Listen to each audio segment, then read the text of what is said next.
Sa ganitong paraan, walang masasayang na pondo dahil ang bawat proyekto ay mapapakinabangan ng mamamayan. May presidente ba kayong ganyan? Highway at tulay, ito ay mga infrastructure project na may kinalaman sa digital connectivity, sa flood control, sa irrigation, water supply, health, power, at saka energy. Isa-isahin natin ang mga benepisyo ng mga infrastructure projects na ito. May presidente ba kayong ganan? May presidente ba kayong ganyan?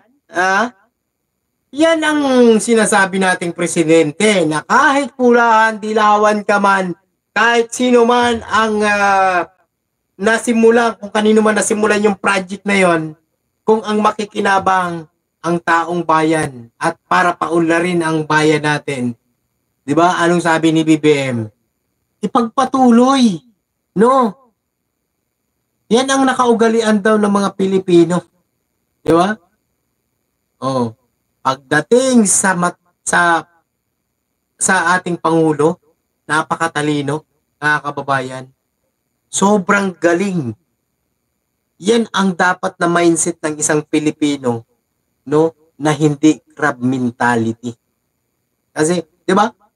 Karamihan ng Pilipino tutulang crab mentality, mga kababayan. Yan yung mga nanghihila pababa.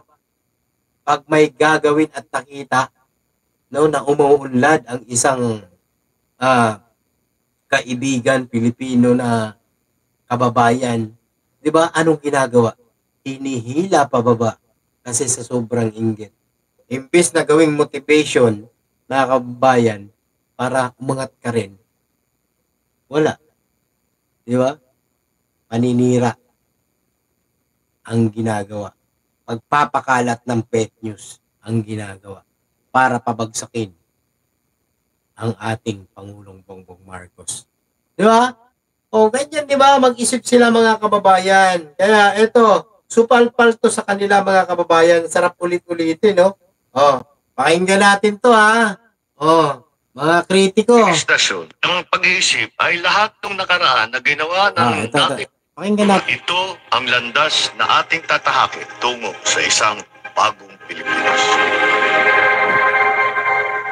Sa 194 projects na nasa listahan, 123 projects ang inisyatibo ng ating administrasyon. Samantala, ang ibang mga proyekto naman ay nasimula na nung patapos ng termino ni PRRD. Bakit kailangan ituloy ang mga infrastructure project ng nakaraang administrasyon?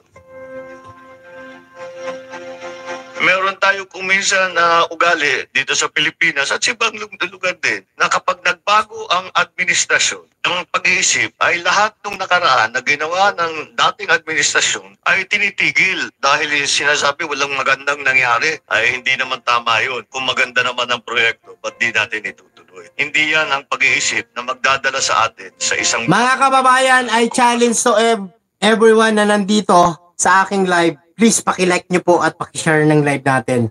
I-like natin, i-share natin itong live natin, mga kababayan, para mas maraming Pilipino, no, na mabago ang kanilang pag-iisip ng dahil po, no, sa napapanood nilang kasiraan ni Pangulong Bongbong Marcos. 'Di ba? Baguhin natin, no, ipanood natin sa kanila to. Ito yung plano ni Pangulong Bongbong Marcos pala, na kung saan yung paninira nila na sobrang kurakot daw, adik, bangag, no, at wala namang ginagawa.